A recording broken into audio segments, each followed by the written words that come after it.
प्यारे बच्चों, सुप्रभात। आओ हिंदी भाषा सीखें कार्यक्रम में आप सबका हार्दिक स्वागत है। प्यारे बच्चों, हमने ऐ से लेकर अह तक की सभी मात्राओं को लिखना, पढ़ना, बोलना और सभी व्यंजनों के साथ प्रयोग करना सीख लिया है। लेकिन मुझे लगता है कि आपको ए आ की मात्राओं में अंतर करना थोड़ा कठिन लगता होगा। ई और ई की मात्रा का प्रयोग करना भी उसी तरह से कठिन लगता होगा। उ की मात्रा में अंतर करना भी आपको मुश्किल लगता होगा। इसी तरह ए आई और ओ औ की मात्राओं में भी आपको अंतर करना मुश्किल लग रहा होगा। प्यारे बच्चों, मैंने इसीलिए ए आ की मात्रा का अंतर आपको बता दिया है, समझा दिया है। पिछले वीडियो में हमने ए और आ की मात्रा में अंतर करना अच्छी प्रकार से सीख लिया है। आज हम ई और ई की मात्रा के शब्दों में अंतर करना सीखेंगे। ई और ई की मात्रा का प्रयोग करना सीखेंगे। प्यारे बच्चों, आज हम जानेंगे कि किस प्रकार ई के स्थान पर ई की मात्रा का प्रयोग कर देने पर कोई शब्द अपना अर्थ किस प्रकार बदल लेता है। प्यारे बच्चों, यदि आप ई के स्थान पर ई या ई के स्थान पर ई का प्रयोग कर देंगे तो शब्दों के अर्थ का अनर्थ हो जाएगा। अर्थात आप लिखना कुछ चाहते हैं और लिखा कुछ जाएगा। आप समझाना कुछ चाहते हैं और सामने वाले के समझ में कुछ आएगा। इसलिए ई और ई की मात्रा का अंतर जानना आपके लिए अति अनिवार्य है। प्यारे बच्चों, आइए सबसे पहले हम ई और ई की मात्रा का चिन्ह देख लेते हैं और फिर उसका प्रयोग करना सीखेंगे। आइए, यह हमारा स्वर है ई, जिसको छोटी ई के नाम से भी जाना जाता है। और इसका जो चिन्ह होता है, इस तरह से खड़ी पाई के ऊपर हम डंडा लगा देते हैं और इस तरह से इसको किसी भी व्यंजन के साथ जोड़ देते हैं। आइए ई की मात्रा का प्रयोग किसी भी वर्ण के साथ करके देखते हैं। यदि हम क के साथ ई की मात्रा का प्रयोग करें तो इस तरह से होगा। ये क और ई की मात्रा हम पहले क लिखेंगे और फिर इससे पहले खड़ी पाई लगाएंगे और इसकी मात्रा जैसे ये इस तरह से व्यंजन के ऊपर लग जाती है, ये हो जाती है कि। इसी प्रकार पै के साथ प्रयोग करें तो हो जाएगी पी। प्यारे बच्चों, यह है हमारी ई की मात्रा और इसका चिन्ह होता है, देखिए, खड़ी पाई के ऊपर डंडा और इसको हम इधर घुमा देंगे आगे की तरफ। जिस किसी भी व्यंजन के साथ ई की मात्रा लगाई जाती है वह उस व्यंजन के आगे लगती है। जैसे आप कै व्यंजन के साथ ही ई की मात्रा का प्रयोग करना सीखें तो आप ये इस तरह से होती है। आप पहले तो इन दोनों का अंतर देख लीजिए। ई इसके ऊपर इस तरह से मात्रा लगी है। फिर इसका चिन्ह देख लीजिए, खड़ी पाई दोनों के नीचे है और खड़ी पाई के ऊपर यह ऊपर हमारे दाएं हाथ की तरफ मुड़ जाती है और यह हमारे बाएं हाथ की तरफ मुड़ जाती है। क किसी भी व्यंजन के साथ आगे खड़ी पाई के ऊपर लगती है ऐसे, और ई किसी भी व्यंजन के साथ उस व्यंजन के आगे खड़ी पाई लिखने के बाद बाईं ओर मुड़ जाती है। यह है क, और इस तरह से खड़ी पाई और खड़ी पाई के ऊपर इस तरह से क पर इधर आ जाती है, इस तरह से। यह है कि, यह की। इसी प्रकार यदि पै के साथ आप ई की मात्रा का प्रयोग करें तो बन जाएगा पी, पी। यह था ई और ई की मात्रा का प्रयोग, जिसको हमने क व्यंजन के साथ प्रयोग करके अच्छी प्रकार से समझ लिया है। आशा है आपको भी समझ में आया होगा। प्यारे बच्चों, अब हम ई और ई की मात्रा के शब्दों में अंतर देखेंगे कि किस प्रकार एक मात्रा को ही बदल देने से किस प्रकार शब्द अपना अर्थ खो देते हैं, अर्थात किस प्रकार शब्द नया अर्थ ग्रहण कर लेते हैं। देखिए, एक शब्द देखिए, वैसे तो यह अंग्रेजी का शब्द है, लेकिन आजकल हिंदी में बड़ी कुशलता के साथ प्रयोग किया जा रहा है। किट, किट होता है छोटा बटुआ, किट होता है छोटा बटुआ, जिसको महिलाएं अक्सर अपने साथ रखती हैं। बड़ा बैग ना उठा करके, बड़ा हैंड बैग ना उठा करके, छोटी सी किट के रूप में किट। यदि आप किट के स्थान पर इस कै पर ई की मात्रा लगी है, अर्थात कै के ऊपर छोटी ई की मात्रा लगी है और यह शब्द है किट। यदि आप इस कै व्यंजन के ऊपर छोटी ई के स्थान पर बड़ी ई का प्रयोग कर देंगे तो यह हो जाएगा कीट, यह हो जाएगा कीट। यह है किट, जिसका अर्थ है छोटा बटुआ। यदि आप इस किट के स्थान पर कीट यानी बड़ी मात्रा लगा देंगे कै के साथ तो शब्द बन जाएगा कीट। और कीट होता है कीड़ा, कीट होता है कीड़ा। देखिए, आपने किट के स्थान पर यदि किट लिख दिया, किट के स्थान पर यदि आपने कीट लिख दिया तो छोटे बटुए का अर्थ कीड़ा हो जाएगा। प्यारे बच्चों, इसी प्रकार हमारा दूसरा शब्द है खिल। खिल, खिल का अर्थ होता है खिलना, फूलों का खिलना, खिल। और खिल में छोटी ई की मात्रा का प्रयोग है, क्योंकि ये सभी मात्राएं व्यंजन से पहले दाएं हाथ की तरफ ऐसे मुड़ रही हैं, इस तरह से छोटी की मात्रा खिल। और यदि आपने खिल के स्थान पर जाने अनजाने में बड़ी ई की मात्रा का प्रयोग कर दिया तो आपका खिल के स्थान पर हो जाएगा खील। और खील होती हैं धान की खील, धान की खील। आपने खील तो अवश्य खाई होंगी, जैसे खील खिलौने। दीपावली के अवसर पर खील और खिलौने अक्सर हमारे घरों में लाए जाते हैं। कहाँ तो खिलना अर्थ था, लेकिन आपने ई की मात्रा का प्रयोग यदि जाने अनजाने गलती से ई के स्थान पर ई कर दिया तो आपका खिलना शब्द का अर्थ धान की खील हो जाएगा और सामने वाला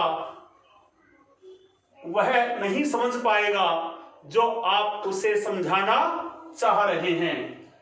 अगला शब्द देखिए, चिर। चिर देखिए कैसे छोटी की मात्रा दाएं हाथ की तरफ ऐसे आप मुझे लिखते हुए देखिए और साथ साथ लिखने का अभ्यास भी कीजिए। चिर, चिर का अर्थ होता है देर, देर, चिरकाल, लंबे समय तक, देर। यदि आप इस चीर के स्थान पर चीर लिखेंगे अर्थात इस चय के ऊपर ई की मात्रा का प्रयोग करने के स्थान पर आप ई की मात्रा का प्रयोग कर देंगे अर्थात चीर के स्थान पर चीर लिख देंगे तो इसका अर्थ हो जाएगा वस्त्र।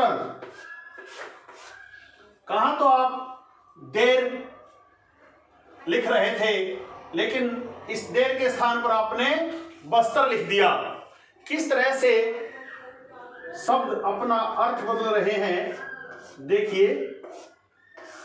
चिता, यह शब्द है चिता और चिता का अर्थ होता है अर्थी, चिता का अर्थ होता है अर्थी। यदि आप इस चिता में ई के स्थान पर ई का प्रयोग कर देंगे तो एक नया शब्द बन जाएगा चिता, चिता, और उसका अर्थ भी बदल जाएगा। कहां तो आप चिता अर्थात अर्थी शब्द लिख रहे थे और आपने एक मात्रा की गलती मात्रा से उस चिता का अर्थ चिता कर दिया अर्थात अर्थी का अर्थ जंगली जानवर हो जाता है। प्यारे दोस्तों, आशा है आपको ई और ई की मात्रा का प्रयोग करना समझ में आ रहा होगा और आपको यह भी समझ में आ रहा होगा कि आपकी जाने अनजाने में की गई गलती किस प्रकार किसी शब्द के अर्थ को बदल देती है। देखिए एक शब्द देखिए, जिप, जिप, जिप होती है जैसे पेंट की जिप, पेंट की जिप, चैन, चैन में होती है जिप और यदि आप जिप के स्थान पर जीप लिख देंगे जीप उसका अर्थ हो जाएगा गाड़ी। जीप एक गाड़ी का नाम है, जीप नाम से मार्केट में एक गाड़ी आती है। कहां तो आप पेंट की जीप या चैन की जीप लिखना चाह रहे थे और आपने लिख दिया जीप। सामने वाला यदि हिंदी का अच्छा जानकार हुआ तो आपका अर्थ ही बदल जाएगा, आप कहना जो चाह रहे थे वह नहीं कह पाएंगे। अब आप देखिए झिल, जैसे शब्द होता है झिल, झिल मतलब झिलमिल, झिलमिल करना, झिलमिल करना, चमकना।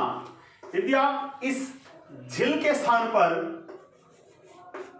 झील लिख देंगे तो कैसे आपका झिलमिल करना का अर्थ पानी की झील हो जाएगा। पानी की झील जैसे मानसरोवर झील, जैसे झिलमिल करना, चमकना। प्यारे बच्चों आप और उदाहरण देख लीजिए जैसे टिम, टिम, टिम का मतलब टिम टिमाना, जैसे तारों का टिमटिमाना। यदि आप इस टिम में ई की मात्रा के स्थान पर ई की मात्रा का प्रयोग कर देंगे तो आपका टीम शब्द टीम बन जाएगा और टीम होती है जैसे खिलाड़ियों की टीम, जैसे टीम इंडिया, जैसे टीम इंडिया। किस तरह से ए और ई की मात्रा का सही प्रयोग ना करने के कारण शब्द अपना अर्थ बदल देते हैं। जैसे दिन, दिन होता है वार, दिवस, वासर। और यदि आप दिन में ई की मात्रा के स्थान पर ई की मात्रा का प्रयोग कर देंगे तो इस दिन के स्थान पर आप दिन लिख देंगे और जहां दिन का अर्थ वार होता है वहां दिन का अर्थ गरीब हो जाएगा। पहले बच्चों, आप जब भी ई और ई की मात्रा का प्रयोग करें, ई और ई की मात्रा के शब्दों को लिखने का अभ्यास करेंगे, आप ध्यान से उच्चारण को भी सुने, समझे, क्योंकि हिंदी भाषा में उच्चारण का अपना विशेष महत्व है। हिंदी संसार की एकमात्र ऐसी भाषा है जिसमें जैसा लिखा जाता है वैसा ही पढ़ा भी जाता है। आपका उच्चारण यदि सही होगा तो आप लिखने में कतई गलती नहीं करेंगे। पिता, पिता होता है बाप, जैसे माता पिता, पिता बाप। यदि आप पिता शब्द में ई के स्थान पर ई की मात्रा का प्रयोग कर देंगे तो पिता हो जाएगा पिता, पिता। और पिता का मतलब होता है पीना, जैसे दूध पीना, पानी आदि पीना।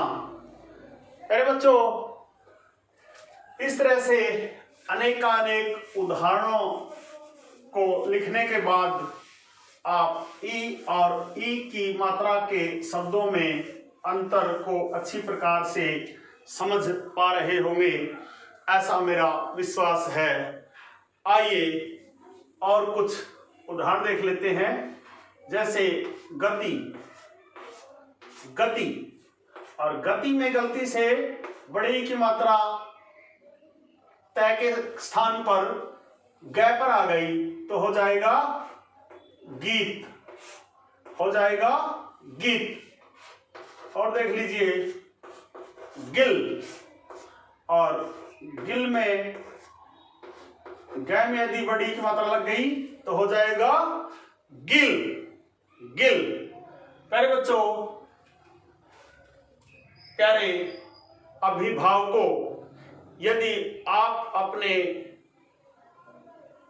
नवसिखिए बच्चों के लिए जो अभी अभी हिंदी भाषा लिखना, पढ़ना और बोलना सीख रहे हैं, पहले दोस्तों आप संसार के किसी भी कोने में बैठे हों, यदि आप संगम टीवी हिंदी व्याकरण के माध्यम से हिंदी भाषा को लिखना, पढ़ना और बोलना सीख रहे हैं तो आपका मैं हार्दिक अभिनंदन करता हूं, स्वागत करता हूं। और आप संगम टीवी हिंदी व्याकरण पर पढ़ाए जाने वाले पाठों का अभ्यास जरूर करें।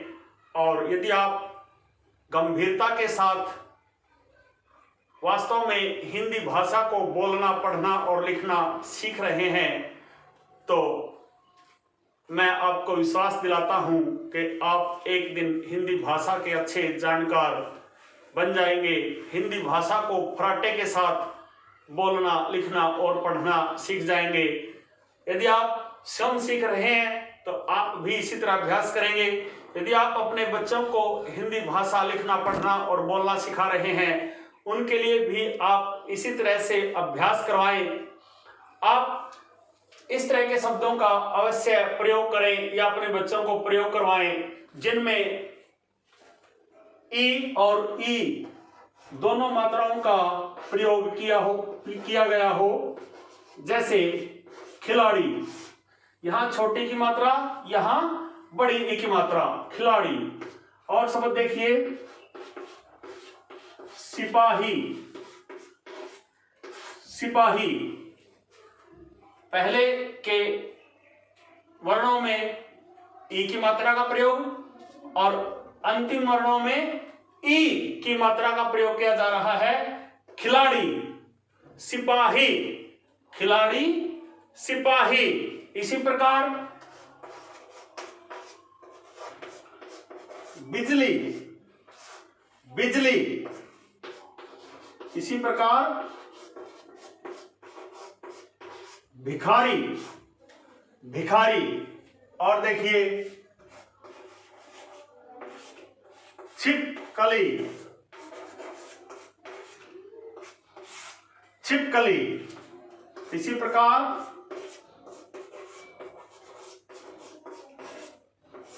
गिलहरी, गिलहरी। प्यारे बच्चों, मुझे आशा ही नहीं पूर्ण विश्वास है कि इतने सरल और आसान तरीके से ई और ई की मात्रा के शब्दों में अंतर बताए जाने के बाद आपको इन दोनों मात्राओं में अंतर अच्छी प्रकार से समझ में आ गया होगा और आप भी बार बार अभ्यास करेंगे।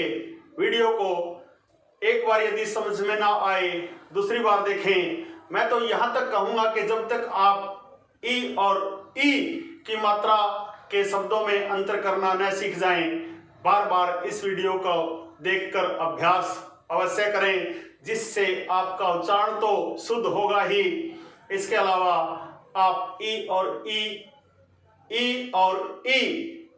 की मात्रा का प्रयोग करना अच्छी प्रकार से सीख जाएंगे और अंतर करना भी सीख जाएंगे।